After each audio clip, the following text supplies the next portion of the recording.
convivência, como se fosse uma sociedade de paz. Intercede as suas petições, até que um juiz e algum rincão desse país entende que é justo.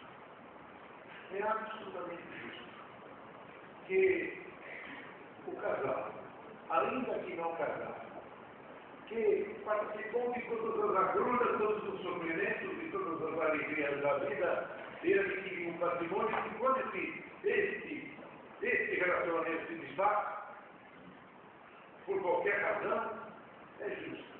E se divide o patrimônio por igual. Surge a primeira decisão, outra e mais outra, e a jurisprudência se firma até chegar ao Supremo Tribunal Federal, na década de 50, para afirmar em súmula que, de fato, essa convivência merece a divisão do patrimônio comum. Por isso que, quando me perguntam hoje, mas professor, o senhor é contra ou a favor dos direitos dos homoafetivos? O jurista, talvez a pessoa pode ser contra ou a favor, mas o jurista não pode nem ser contra nem ser a favor, porque o jurista tem que dar uma resposta, um eco da sociedade. E eu digo, quando a sociedade estiver preparada, todos os direitos serão dados aos homoafetivos. É certamente muitas petições vão ser exigidas, como foram no passado tantas e tantas, em torno de outros assuntos. E o legislador caminhando sempre ao atraso. Hoje o legislador não legisla, hoje ele cuida de CPI e de escândalos, que já faz muito tempo. E nós fizemos num deserto de meses, sempre com as exceções que confirmam a regra no nosso Congresso, mas isso também tem uma explicação histórica. História, sempre história. Nós tivemos um período ditatorial que fez bom as nossas vocações, que fez bom as nossas lideranças, e hoje andamos batendo cabeça aí a favor de líderes que não existem. Os líderes que estão aqui, vocês terão que ser os novos líderes, as novas mentes, os novos corações, que assumam, que empunhem a bandeira da liderança, da ética e do direito desse país, porque os que lá estão não tiveram preparo para isso. Ora, durante todo o século XX, nós tivemos essa luta legislativa e a luta jurisprudencial em torno de um código que se mostrava sempre defasado, em torno de uma jurisprudência que procurava dar a resposta e o legislador correndo atrás, como foi sofrida, por exemplo, a emenda constitucional que trouxe o divórcio para nós, com uma resistência ferrenha da Igreja, fazendo com que este fosse o penúltimo país da vida inteira a ter divórcio, uma resistência da Igreja que se demonstra ainda hoje pelo Papa atual, que não admite o divórcio e que recomenda que não se batizem os filhos divorciados, enquanto isso as igrejas alternativas estão aí ganhando espaço. Ora,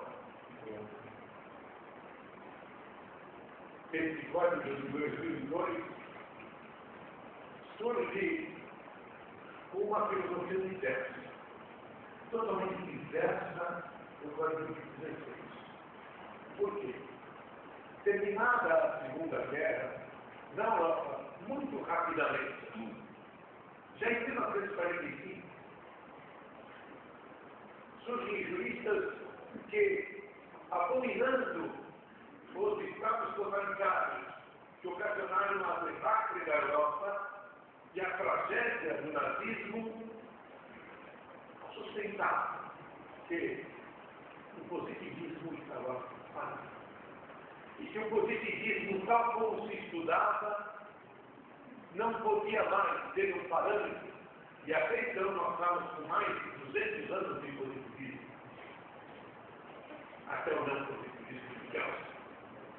E a modernidade de volta que afasta dessa gente internamente.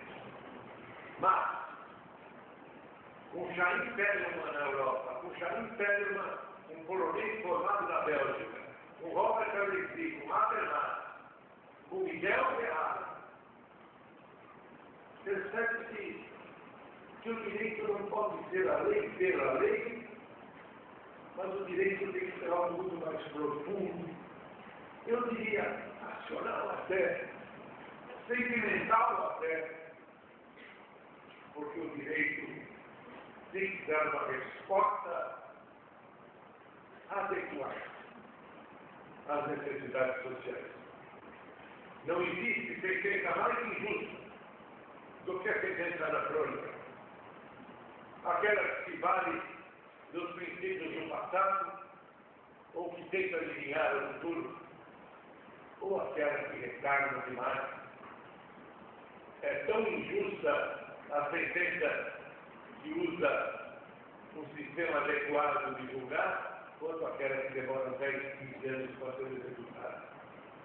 Vivemos, portanto, numa encruzilhada, e nesse país essa encruzilhada é maior, justamente porque a história foi rigorosa demais nesse país.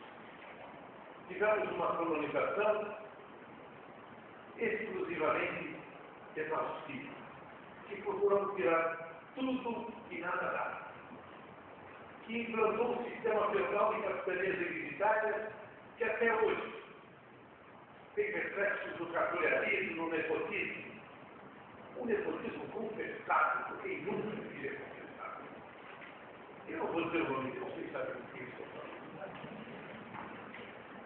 Ora, nós temos que nos livrar dos grilhões, que são muito fortes. Os grilhões que apontam a vocês, por exemplo, estudantes, que o caminho a seguir de todos é o funcionalismo público. Não é. O direito é muito maior que isso. Sejam juízes, sim, se tiverem vocação. Sejam procuradores e promotores, sim, se tiverem vocação. Mas sejam, antes de tudo, advogados. Sejam, antes de tudo, operadores do direito. Procurem a sua posição, dentro ou fora do Estado, de preferência agora, porque o Estado não dá mais respostas adequadas há muito tempo nesse país. Aliás, nunca deu. Procure na iniciativa privada as soluções que farão crescer esse país, as novas especialidades, o direito da energia elétrica, o direito do petróleo, o direito das agências reguladoras, o direito intelectuais, informáticos, etc, etc, etc. A nova empresa. E, mais do que isso, procuremos todos nós um sistema que possibilite à vasta população marginalizada desse país um acesso à justiça, um acesso às instituições. A justiça paquidérmica mostra diretamente ou não se mostra. Fechou-se durante tantos anos, tantas décadas em si mesma, que hoje tem dificuldade de se comunicar. Temos que buscar formas de fazer com que cada pessoa saiba que o que está nesse código é o direito que lhe assegura o Estado. E nós sabemos que hoje vivemos uma democracia formal e não material. Que enquanto dependemos do Estado para tudo, para um alvará de transferência de um curso café de alguém que morreu, enquanto estivermos dependendo disso, nós não vamos sair do lugar. Precisamos de juizados de conciliação, precisamos de juizados de negociação. Enquanto ela se espera, desde a esfera familiar, a esfera econômica, na esfera estatal também, para que deixe com o judiciário apenas as questões para as quais se foi criado, segundo cada um de conflito livre. O que não for livre, e mesmo aquelas lides latentes, podem ser resolvidas antes.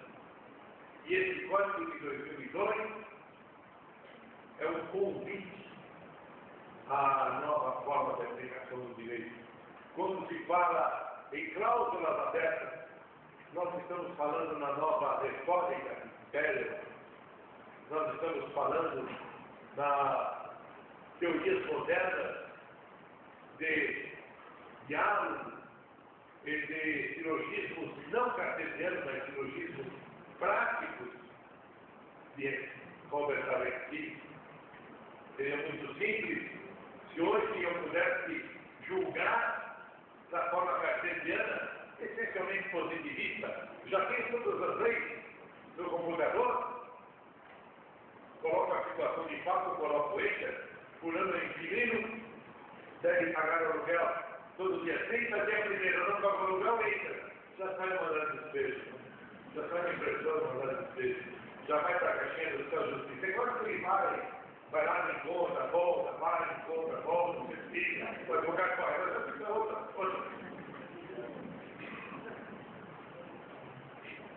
Ora, hoje nós estamos dentro de um sistema que se afasta do positivismo e, como disse a vocês, ideoreage com a teoria tridimensional, colocando o valor dentro do facto socializatório. Eu só tenho uma norma que ela valorativamente satisfaz a sociedade, satisfaz a parte social.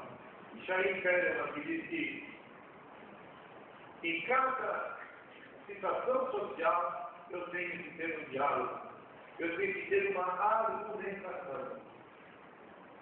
Essa argumentação não é privativa do direito, não é nem privativa das ciências sociais, porque ela é mais marcante nas ciências sociais. Imaginemos nós, as nossas famílias, se há 50 anos atrás o garoto chegasse ali no bar e falasse, vai, eu vou pegar o carro e vamos fazer fim de semana para namorar, acho que só volta segunda-feira. Ele não conseguiria nem terminar a frase. Provavelmente já receberia uma chapuletada ali dentro. Hoje, o seu garoto chega e diz, olha, eu vou pegar o carro e vou sair. Aí o pai fala, não vai não. Aí o garoto olha para o pai e fala, por quê? E se o pai não tiver argumentos do caso, vai explicar por quê. Uma série de argumentos não vai convencê-lo.